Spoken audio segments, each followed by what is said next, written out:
Picture it. I sound like Sophia Petrillo, don't I? Anyone over 35 is going to know who Sophia Petrillo is. If you don't know who Sophia Petrillo is, if I could get the name out, look it up. She's hilarious. Anyway, picture it. Knoxville, 2010. A networking event. I was part of a networking group. It was 2010. All right, give me a break. That was a cool thing to do then. It's probably not now. But I'm at this group, and Facebook had just announced that it was going to begin to monetize. Right, forever. They had some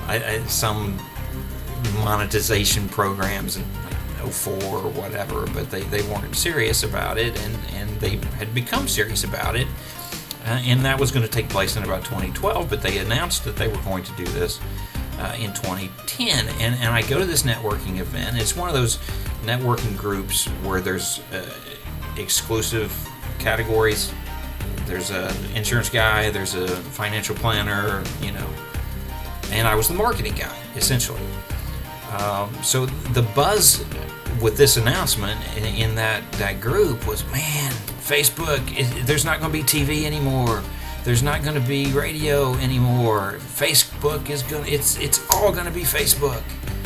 And I think people looked at me as the marketing guy to be just as enthusiastic about that notion, and I wasn't. I was the one pumping the brakes a little bit, and only because I know marketing history. Because as I pointed out in that group, TV was supposed to replace radio, and it didn't.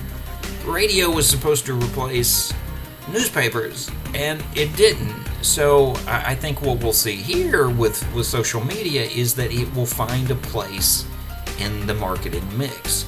It's going to be a big part of marketing plans in the future, but it's not going to replace everything. So fast forward 2025, and I probably look like a prophet because that's kind of what has transpired, right?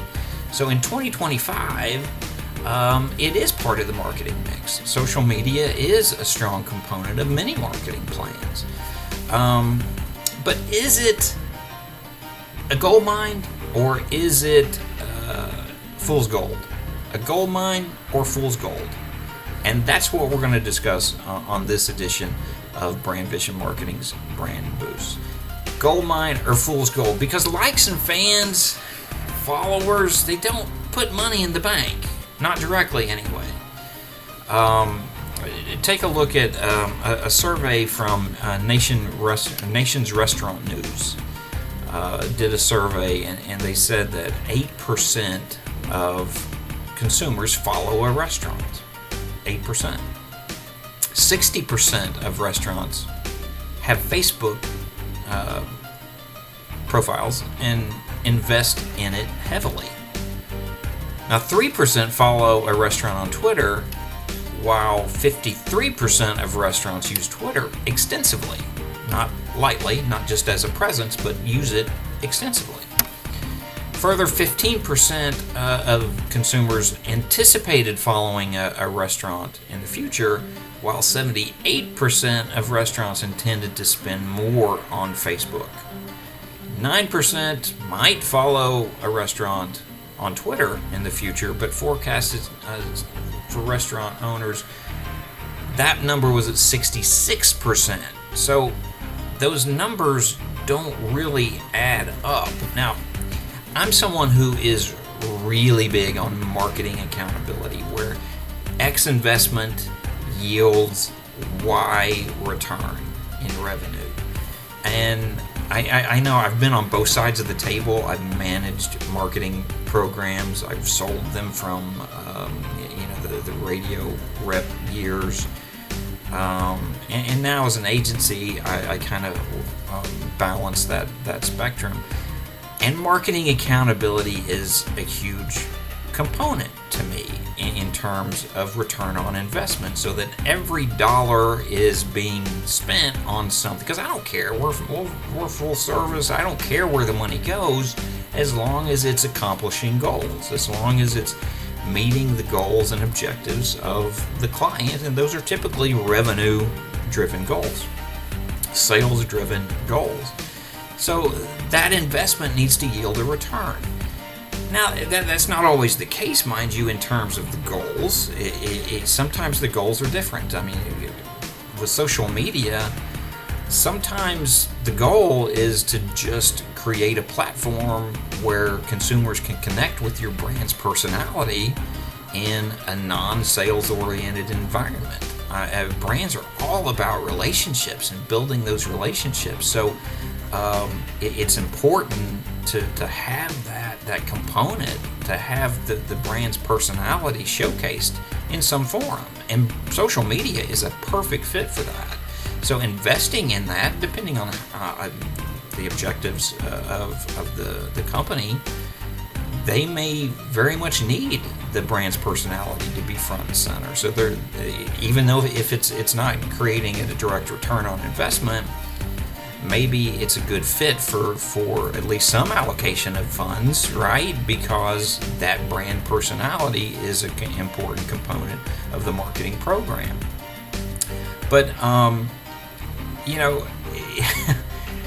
if restaurant owners determine that a small amount of Twitter followers, for instance, are accounting for a big chunk of revenue, then yeah, absolutely, it's giving you that ROI, right? So yeah, you keep it in place. But I think the bottom line is social media can be a gold mine. If your brand is fun, if your brand is lively, if it can easily connect with followers and turn them into loyal dime droppers, then yeah, it can be big. If, on the other end of the spectrum, you have a very boring brand that consumers are going to have a hard time to connect with and relate to, that may be a red flag, and a flag that would suggest that you don't need to beef up your investment with social media. Maybe a presence, sure, but not dropping thousands in the medium. I mean, it is highly targetable, and it has all kinds of qualitative factors that are huge, right? You're not just targeting by demographics, you're targeting by qualitative data. You can find individuals that are part of a knitting group and target them if you're selling a certain kind of yarn or what have you. So, I mean, there are so many possibilities with social media and it's the qualitative factors involved in targeting. Yes, it can definitely be a gold mine, but I've also had colleagues and prospective clients tell me that they've spent $30,000 in Facebook ads without so much as a lead, not a single lead. Now, they're going to quickly tell you that that's not a gold mine. It was quite the opposite, and certainly fool's gold. So you're going to need to assess your situation. You're going to maybe you just need a presence, right? Maybe you don't need a large-scale campaign, but rather a presence with consistent posting.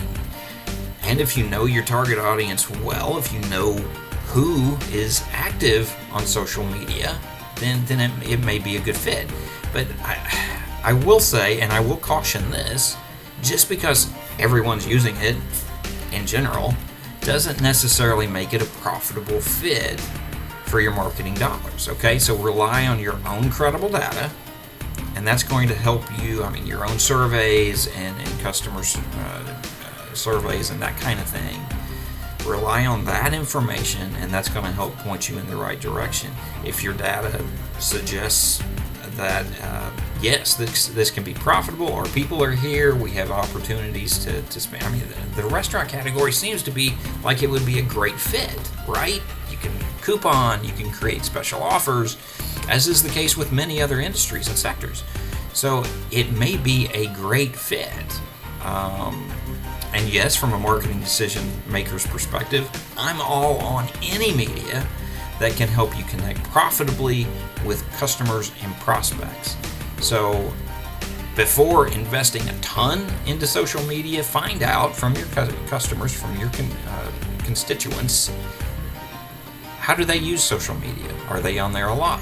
and just do a survey to find out more about their usage, and ultimately determine whether or not it's going to be a gold mine for you, or fool's gold for you. So judicious spending is something that I'm always a big fan of.